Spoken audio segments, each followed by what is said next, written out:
तीसरे चरण में मंगलवार को देश की 93 लोकसभा सीटों पर वोट डाले जाएंगे। सभी 93 लोकसभा सीटों पर पोलिंग पार्टियां पहुंच गई हैं। उत्तर प्रदेश में 10 लोकसभा सीटों पर मंगलवार को वोटिंग होगी। उत्तर प्रदेश की मैनपुरी लोकसभा सीट पर डिंपल यादव समाजवादी पार्टी से प्रत्याशी हैं, जबकि आगरा से केंद्रीय मंत्री एसपी सिंह बघेल चुनाव लड़ रहे हैं। कई दिग्गज चुनावी मैदान में इस चरण में। बदायूं सीट पर शिवपाल यादव के बेटे आदित्य यादव हैं, जो पहली बार चुनावी मैदान में हैं, जबकि एटा सीट पर कल्याण सिंह के बेटे राजवीर सिंह तीसरी बार जीत की उम्मीद से चुनावी मैदान में उतरे हैं। गुजरात की बात करें तो 25 लोकसभा सीटों के लिए कल वोटिंग होगी। गांधीनगर लोकसभा सीट से गृह मंत्री अमित शाह खुद प्रत्याशी हैं और पोरबंदर सीट पर केंद्रीय मंत्री मनसुख मांडविया चुनाव लड़ रहे हैं, जबकि राजकोट सीट पर पुरुषोत्तम रूपाला की किस्मत का फैसला भी मंगलवार को ईवीएम में कैद होगा। मध्य प्रदेश में 9 सीटों पर वोट डाले जाएंगे। गुना से केंद्रीय मंत्री सिंधिया चुनाव मैदान में है, जबकि विदिशा सीट से पूर्व सीएम शिवराज सिंह चौहान चुनाव लड़ रहे हैं।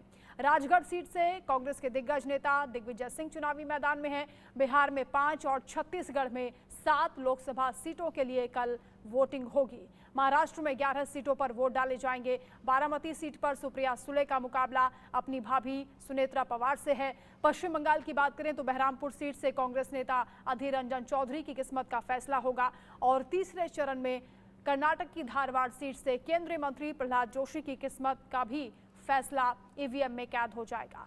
बिहार में तीसरे चरण में 5 सीटों पर मतदान हो रहे हैं। बिहार की झंझारपुर और सुपौल सीट के साथ ही मधेपुरा और खगड़िया सीट पर भी मंगलवार को वोट डाले जाएंगे। तीसरे चरण का ये रण है। कई सियासी दिग्गजों की साख दांव पर है। कई बड़े चेहरे हैं जिनके लिए कल वोट डाले जाएंगे। तो तीसरे चरण के लिए तैयारियां पुरजोर तरीके से की जा रही हैं। कल चुनाव प्रचार का शोर थम गया और अब मंगलवार को वोटिंग होनी है। उससे पहले पूरी ताकत दिग्गजों ने झोंकी है जनता को अपने पक्ष में करने के लिए। तमाम स्टार प्रचारक चुनावी मैदान में हुंकार भरते हुए दिखाई दिए। यूपी की मैनपुरी लोकसभा सीट पर डिंपल यादव समाजवादी पार्टी से प्रत्याशी हैं। दिग्गजों की हम बात कर रहे हैं। आगरा से एसपी सिंह बघेल मैदान में हैं। बदायूं सीट पर शिवपाल यादव के बेटे आदित्य यादव हैं। एटा सीट पर कल्याण सिंह के बेटे राजवीर सिंह हैं, जो तीसरी बार चुनावी मैदान में हैट्रिक लगाने की उम्मीद से उतरे हैं। और गुजरात की 25 लोकसभा सीटों पर भी कल वोटिंग होनी है, जहां गांधीनगर लोकसभा सीट से गृह मंत्री अमित शाह प्रत्याशी हैं। पोरबंदर सीट पर केंद्रीय मंत्री मनसुख मांडविया खुद चुनाव लड़ रहे हैं, जबकि राजकोट सीट पर पुरुषोत्तम रूपाला की किस्मत का भी फैसला मंगलवार को होगा। मध्य प्रदेश की बात करें तो 9 सीटों पर कल वोट डाले जाएंगे, जिनमें सबसे चर्चित चेहरा गुना से केंद्रीय मंत्री ज्योतिरादित्य सिंधिया हैं, जो चुनावी मैदान में हैं, और विदिशा सीट से पूर्व सीएम शिवराज सिंह चौहान भी चुनाव लड़ रहे हैं। राजगढ़ सीट से कांग्रेस के दिग्गज नेता दिग्विजय सिंह चुनावी मैदान में हैं। बिहार में 5 सीटों पर कल मतदान होगा और छत्तीसगढ़ में 7 लोकसभा सीटों के लिए वोटिंग होनी है। महाराष्ट्र में 11 सीटों पर तीसरे चरण में वोट डाले जाएंगे, जहां बारामती सीट पर सुप्रिया सुले का मुकाबला अपनी भाभी सुनेत्रा पवार से होगा। पश्चिम बंगाल की बात करें तो बहरामपुर सीट से कांग्रेस नेता अधीर रंजन चौधरी की किस्मत दांव पर है। वहीं तीसरे चरण में इनके नाम पर फैसला होगा, जबकि कर्नाटक की धारवाड़ सीट से केंद्रीय मंत्री प्रहलाद जोशी की किस्मत भी मंगलवार को ईवीएम में कैद हो जाएगी। बिहार में तीसरे चरण में 5 सीटों पर मतदान हो रहे हैं। बिहार की झंझारपुर और सुपौल सीट के साथ ही मधेपुरा और खगड़िया सीट पर भी मंगलवार को वोट डाले जाएंगे। आपकी टीवी स्क्रीन पर भी आप तमाम दिग्गजों को देख रहे हैं। कहां से चुनावी मैदान में है ये भी हम आपको डिटेल में बता रहे हैं, और कल सबसे बड़ी कवरेज पूरी डिटेल्स के साथ आपके साथ साझा करेंगे। तो तीसरे चरण का मतदान कल होना है। मंगलवार को किसका मंगल होगा ये देखना दिलचस्प होगा, क्योंकि वोटिंग परसेंटेज भी एक अपने आप में चिंता का विषय बन चुका है। तमाम दिग्गज जब चुनावी मैदान में हुंकार भर रहे हैं, जनता से वोट की अपील के साथ ही बढ़ चढ़कर मतदान की भी अपील की जा रही है। वोटिंग परसेंटेज बढ़ाना भी एक चुनौती नेताओं के लिए बन चुका है। खुद प्रधानमंत्री मोदी भी जनता से अनुरोध कर रहे हैं कि वो बढ़ चढ़कर मतदान में हिस्सा लें। लोकतंत्र को मजबूत बनाने के लिए एक एक वोट की कीमत को समझें। 93 सीटों पर वोट डाले जाएंगे। तीसरे चरण का ये रण है, जिसमें कई दिग्गजों की साख दांव पर है।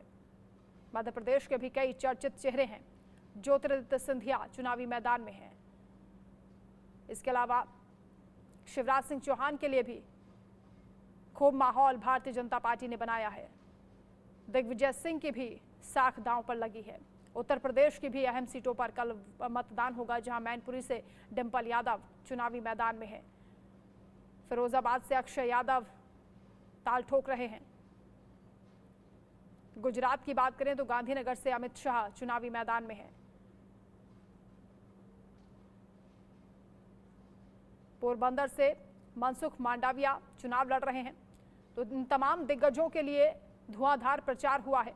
जनता के बीच पूरा माहौल बनाने की कोशिश की गई है। अपने अपने विजन, अपने अपने वादे सभी ने जनता को बता दिए हैं। अब जनता को यह तय करना है कि उन्हें कौन पसंद है, किस पर वो ज्यादा भरोसा करते हैं।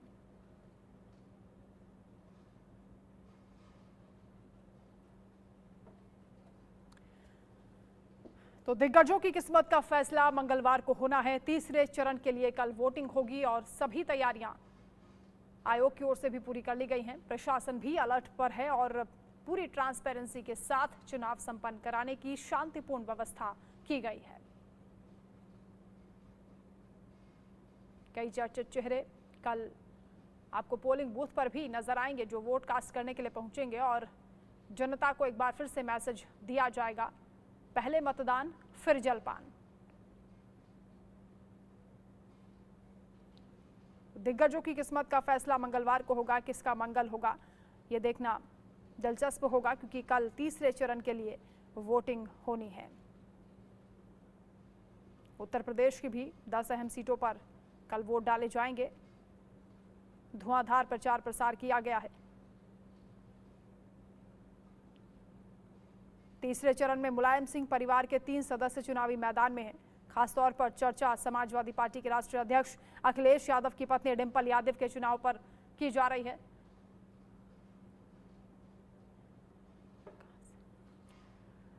मनोहर केसरी संवाददाता हमारे साथ हानोल गुजरात से इस वक्त जुड़ रहे हैं। मनोहर, क्या तैयारियां चल रही हैं कल, क्योंकि वोटिंग होनी है और यहां कौन कौन से दिग्गज चुनावी मैदान में ताल ठोक रहे हैं, खासतौर पर किसकी चर्चा की जा रही है? देखिए, बिल्कुल मैं अभी जो हूँ वो हनोल इलाका है जो पालिताना में पड़ता है और लोकसभा सीट जो है वो भावनगर है। हालांकि इस हनोल जो पोलिंग स्टेशन है, ये मतदान केंद्र है, काफ़ी इम्पोर्टेंट माना जा रहा है, क्योंकि यहाँ पर केंद्रीय स्वास्थ्य मंत्री जो पोरबंदर से बीजेपी के उम्मीदवार हैं उनका ये गांव है और यहीं पर वो वोट डालेंगे। सुबह कल करीब 8 बजे वोट डालने के लिए आएंगे और यहीं पर इस बार इंडी गठबंधन से आम आदमी पार्टी के उम्मीदवार हैं और उनके साथ मुकाबला होगा, क्योंकि बीजेपी से जो है वो बीजेपी के उम्मीदवार नए उम्मीदवार हैं। जो सिटिंग भारती बेन है उनकी जगह पर नए नीमू बेन को पार्टी ने उतारा है। कुल मिलाकर के 13 उम्मीदवार इस सीट पे हैं। जहां तक तैयारियों की बात है तो मैं आपको दिखाता हूं, ये आप देखिए हनोल का प्राथमिक विद्यालय है और यहां पर 2 बूथ हैं जिसमें करीब 2500 वोटर्स यहां पर अपना मतदान कास्ट करेंगे। 13 उम्मीदवार चुनावी मैदान में हैं और सुरक्षा की कड़ी व्यवस्था की जा चुकी है। गुजरात पुलिस यहां पर तैनात है और जो इलाके की जनता है इन्होंने क्या मन बनाया है, सीधे हम इनसे बात करने की कोशिश करते हैं। आप देखिए तमाम जो हनोल के इलाके, क्योंकि हनोल जो इलाका है मनसुख मांडविया यहाँ से विधायक भी रह चुके हैं। जब वो पहला चुनाव लड़े थे पालिताना विधानसभा से तो वो जीत करके गए थे और यंग राज्यसभा के सांसद भी 2 बार रह चुके हैं और अब पोरबंदर से ताल ठोक रहे हैं। कल यहाँ पर वोट डालने आएंगे। आप देखिए तमाम यहाँ के जनता है, इनसे हम सीधे बात करते हैं। आप बताएंगे कि कल आप लोग वोट डालेंगे, क्या मन में बात चल रही है, क्या इशू रहेंगे और वोट करेंगे? मैं आप लोगों के पास आ जाऊंगी, अभी किसी और का चल रहा है। क्या मुद्दे रहेंगे? कल हम वोट करेंगे और माननीय साहब सुबह में 8 बजे तक हनोल गांव में आएंगे और जे वोट देने आएंगे और वहाँ हम गांव लोग सब का सम्मान करने के लिए जाएंगे और 117 कपल और साहब से वोटिंग करने के लिए प्राथमिक स्कूल में आएंगे और उसका सम्मान करेंगे। हनोल गांव में सब लोग बीजेपी के वोट देंगे और नीमूबेन बामणिया को बहुत जंगी मत से जिताएंगे। अच्छा, जहाँ तक बात है भाजपा कांग्रेस, इस बार आम आदमी पार्टी के भी चुनाव मैदान में, क्योंकि दोनों के बीच में गठबंधन हुआ है, क्या कहेंगे सर? गठबंधन में कुछ नहीं होगा उसका। यहाँ तो राम प्रभु के शरणों में ही वोट जाएगा। ये हम पूरा गांव इलेक्शन को इलेक्शन नहीं समझते, पूरा पर्व की तरह मनाते हैं हम। हमारे यहाँ तो मांडविया जी कहेंगे वही जाएगा, मांडविया जी के समर्थन में, और राम प्रभु के शरणों में ही वोट जाएगा। बिल्कुल, तो कई मुद्दे हैं लोकतंत्र का जनता के मन में महापर्व है और जिसको सभी लेकर लोग कल इसमें वोट शामिल किया होना है। जाएगा। क्या नाम है आप रहिएगा हमारे साथ, मनोहर दोबारा आपका रुख करेंगे। शुभ राणा हमारे साथ जुड़ गई हैं आगरा से। शुभ, क्योंकि आगरा में भी दिलचस्प मुकाबला है। एसपी सिंह बघेल एक बार फिर से चुनावी मैदान में है, लेकिन बीजेपी का गढ़ इसको कहा जाता है। लगातार 3 बार से बीजेपी ही जीत रही है। इस बार कैसा यहाँ पर माहौल दिखाई दे रहा है? शुभ,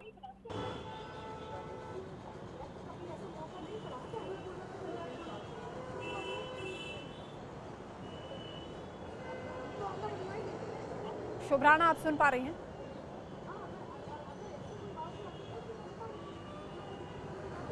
जी देखिए, बिल्कुल बीजेपी का गढ़ इस ताज नगरी को कहा जाता है, क्योंकि पिछले 2 बार से 3 बार से जो है वो बीजेपी यहाँ चुनाव जीतती आई। और देखिए, ताज नगरी में हम इस वक्त मौजूद है।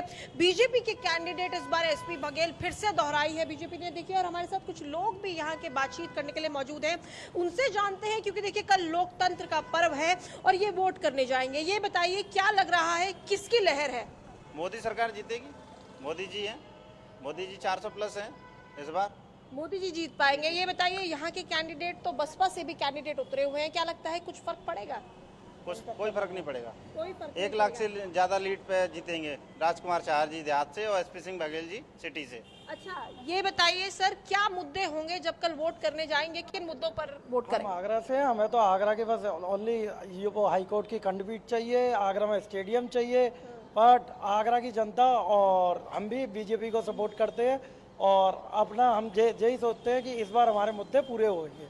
लेकिन सपा कहती आई है कि रेलवे पूरी तरीके से उन्होंने बनाया, तो उसका क्रेडिट वो लेती आ रही है। क्या लग रहा है, इस बार कुछ फर्क पड़ेगा? रेलवे तो बहुत पुराना बना हुआ है और मेट्रो ओनली सपा का कागजों में घूम रहा था। योगी सरकार आने के बाद आज आगरा में मेट्रो चलने लगी है और उसका विस्तार और होता जा रहा है। और देखिए, और भी लोग हैं, उनसे बातचीत करेंगे। ये बताइए सर, जब कल वोट देने जाएंगे, किन मुद्दों पर वोट करेंगे? यही मुद्दा होगा कि आगरा में स्टेडियम हो और क्या नाम एयरपोर्ट होना चाहिए और हाई कोर्ट की बेंच होनी चाहिए। एयरपोर्ट होना चाहिए। देखिए, हमारे साथ बातचीत करने के लिए हमारी यहाँ की रीजनल रिपोर्टर रिंकी जी भी मौजूद है। इनसे पूछेंगे, मैम आप इतने टाइम ठीक है, लौटेंगे आपके पास शुभ, क्योंकि हमारे साथ रितेश मिश्रा भी जुड़ गए हैं बिहार के खगड़िया से। बिहार में 5 सीटों पर वोट डाले जाएंगे। रितेश, क्या तैयारी चल रही है, किस तरह की हलचल है, कैसा माहौल जनता के बीच?